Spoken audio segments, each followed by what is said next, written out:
Ladies and gentlemen, thank you once again for tuning in to another episode of Generational Wrestling Podcast. As always, it's yours truly, the 28-year-old piece of gold of franchise, aka the showstopper, better known as the GOW's resident tribal chief.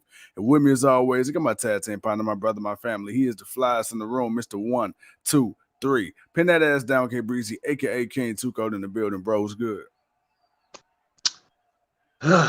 Man, trying to get through this damn 2 hours of SmackDown. Don't get me wrong. It started off okay, but it just through the middle. Yeah, man, it tapered off real quickly, and at least from my recollection, man, this is a two very below average weeks of Friday Night SmackDown, if I must say so myself. Like you said, the first, well, let's talk about it, man. So the beginning of the show, we started off with a women's tag team match. We had Shotzi and Charlotte Flair versus Toni Storm and Sasha Banks, which was actually a pretty good match, man. It went about 20 and some change. Storm actually ended up picking up the victory over Flair. Was upset that it was via roll up, but Tuco, man, what did you think of this match? It wasn't a bad tag match. I think for me, it was good to see Shotzi and Tony get some time. Shotzi looked like she needs more time. It's like she kind of, I don't know, she kind of just seemed lost out there. But she tried to do the best she could. But other than that, it was a good tag. It was a good tag match. It was good to see Tony get the victory. And yeah, no, it was a good way to start the show. It was just it kind of bombed for me the match afterward. Yeah, man, and like I said, it really wasn't much to talk about in this one, so we're gonna kind of get through the card, man. After this, we ended up having a segment with Woods, Kingston, Nakamura, and Boost before they would get interrupted by the Usos. Then we end up having the Usos versus the New Day, which would be our main event match. And of course, the Usos ended up taking a loss in that one. Right now, we got Roman Reigns and the Bloodline in the ring. Right now, it's Paul Heyman is getting his ass chewed. All right, then we get a match. We get the Viking Raiders. They defeat Mahal and Shanky. We get Pierce, Corbin, and Madcap Moss. And I ain't able to go through that bullshit. Then we get a segment, man, where Paul Heyman looks like he's waiting on the Tribal Chief to come down. It is, in fact, Brock Lesnar. And then, man, we get another segment. This time we get Sami Zayn, Adam Pearce, and Sonya Deville, which next week there will be a Christmas Eve 12-man gauntlet match in which the winner would go on to face the Intercontinental Champion. We get Ridge Holland versus Cesaro. Tuco, man, anything you want to talk about this match, man? I mean, did Ridge Holland, did he do anything for you in this one? Yes, no, maybe so? He showed up. He won. They're back to beating up on Cesaro, so I really wasn't really impressed. After this, man, we get Naomi. She comes out. She challenges Sonya Deville. Sonya Deville says, you know what? I got somebody that's ready for you. We get Shayna Baszler. Shayna Baszler hit her with a sneak attack, but then Naomi ended up winning in very quick fashion. To me, I felt like this match didn't need to happen, especially because they really got no time.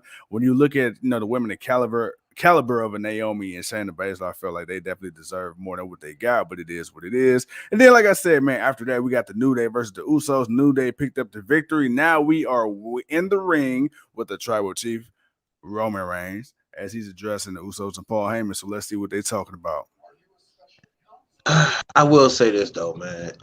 Seeing the Usos and New Day wrestle again kind of kills it for me to want to see them at the pay-per-view. I almost want them to add a tag team just to make it a little different, because I don't know if I want to see them a third time. Obviously go to, and then to Drew McIntyre versus like, I hope that's a pre-show match. Like, it won't be, but I hope it's a pre-show match. Like, so wait. So let me ask you. So it's day one. Technically, is that a pay-per-view? Is that going to be actually on Peacock? yeah. Okay. I didn't know if it was going to be like a that's pay-per-view or their a first TV pay-per-view. special. Of course, it's gonna be on Peacock, but it's just the point that they're doing that there. Yeah, and it's like you said, man. I mean, we've seen the Usos and we've seen the New Day have great battles over the years, but not only have we seen them fight each other so much, but you're going to have this match again in 2 weeks. So it really didn't need to happen today. But like you said, man, it's one of them where it's like you almost want to see a third or fourth tag team just to kind of break up the monotony a little bit. Right. But We'll see, man. Maybe they'll surprise us. Hey, what else can they do? Well, we'll find out, man. We'll find out. But yeah, I definitely got no interest in that damn Drew McIntyre Mad Cat Moss.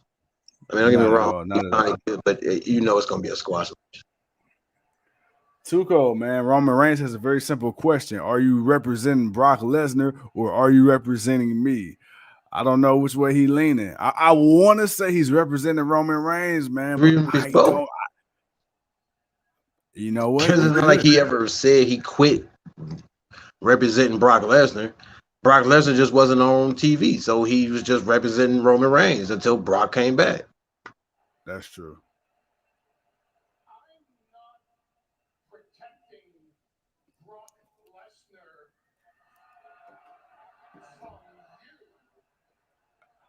Uh-oh. You might be a few seconds ahead of me. Hold on. Oh, shit. Okay. What you about to say, Paul? What you about to say?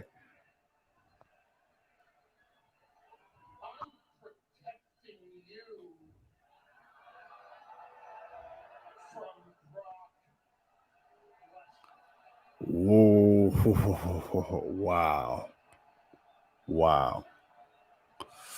Wow.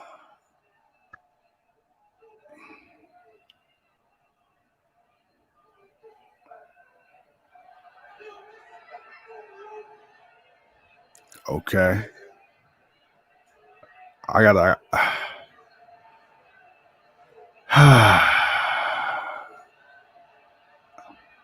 What's going on? What's going on? Bruh.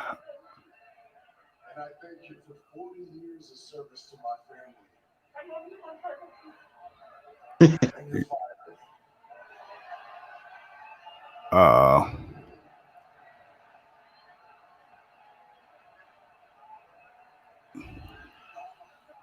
All right, Tuco. I gotta talk to you. Hold on, wait a minute. I gotta. Hold on, wait a minute. He about to whoop that ass. He about to whoop that ass. You're fired. Oh shit. Oh, I got to talk to you. Bow. Hey, I like that shirt that he got. He got the needle mover shirt, man. I like that. I like that a lot, actually.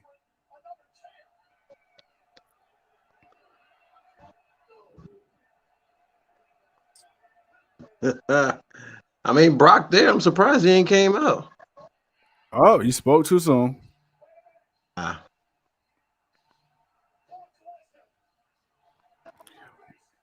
Let me know when it hit. He want one more chair. He want one more chair. Hey, dude, Pat McAfee has been on fucking fire. If there's been anything that's been making this watchable, it's Pat McAfee, bro. Earlier, like when the Viking Raiders was wrestling, he was like a whole lot of Viking ass for dinner. Like, what? Like, what? He coming out in his Michael Myers overalls. Hey, look, man. Hey, I like Ponytail Brock. All right, I can tell he protected Uso. I can tell he protected Jimmy with that F5 on the outside, but he landed awkward as shit. Well, I mean, Jay still serving that, that. Jay still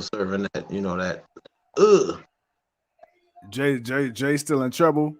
Well, not Jay. I'm sorry, Jimmy. Jimmy still. Jimmy. F5, right, man. Ooh, super kick. Oh, man. Nope. Never mind. Nope. F5. Suplex City. Oh my God. Let's see who we got. You know what? I ain't gonna lie. Brock looks more like a badass with his collar popped up like that. KPG, what's going on? Yo, what up, man? He do like a badass, man. Like, but not only do you got the overalls, it take a badass to wear overalls, and then you got the flannel shirt with the collar popped up. Who gonna say something? Tuco? Oh, picked him up, pick him up. F5. Huh. All right. F5 to Roman. All right, man. So hey. So what was a very average SmackDown has kind of turned up a little bit for me in the last segment. But hey, I got to ask you this. This is the most interesting thing that they got going. Like I said, man, they could have did something different with the new Usos and New Day.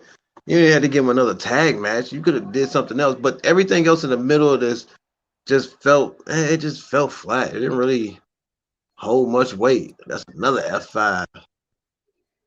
Well, That's two F5 Roman Reigns. I got a question for you, man, because all right, so now that we kind of got that out the way, all right, so now we know which side of the fence, Paul Heyman is on right now. And my thing is I have two different ways of looking at this, right? Mm-hmm. I'm a little upset because I liked the idea of Brock Lesnar being by himself, right? It was different. He didn't need Paul Heyman. My fear is now that we're going to see Paul Heyman kind of go back to being a mouthpiece for Brock, but I feel like Brock, this is a breath of fresh air. But at the same time, I feel like maybe his course did run dry with Roman Reigns. I mean, at the end of the day, the whole reasoning for pairing Roman Reigns and Paul Heyman was to build that heat for Roman, right? To make Roman that believable heel, that company guy that Vince wanted. And they achieved that. Roman has proven he can cut a promo on his own without Paul. But what are your honest thoughts now? Obviously, we see what side of the fence Paul is on. Do you think it was too early, or do you think the timing was just right? The timing is just right because now you can start the downfall of when Roman's going to actually lose. All right, now do we see the fall of the Usos right behind that? Right. The bloodline. I mean, sorry. Eventually, but it's getting to that time where somebody's got to beat Roman Reigns. If it ain't gonna be Brock, let's just be honest. If Brock don't beat him at day one, it's gonna be the Royal Rumble winner. Now the question is, will the Royal Rumble winner be believable enough to actually beat Roman Reigns? That's the question. Right. I don't know. Right now, my TV's on Rampage. So, bro, let's finish this out so we can sit here and watch this and come back and we'll do a review of Rampage. But very, very mid, a very low mid SmackDown. Nice ending, but it was what it was. What we call Fridays like today? What, mid Friday? I believe we coined it last week. So today was mid Friday. SmackDown was mid Friday. We're gonna see what this Rampage get off with. It's got a nice couple of matches. Hey, we kicking it off with the Young Bucks, Adam Cole and Bobby Fish versus Best Friends, Orange Cassidy and Rocky Romero. So yeah, man, we starting off hot. Well, like my man said though, hey, we're gonna be back in about another 35 minutes, whatever the hell the main event is. But until then, ladies and gentlemen, thank you once again for tuning in to another episode of the Generation Wrestling Podcast. I'm the 28-year-old piece of gold. He's too cold. We'll see you in a minute. Peace.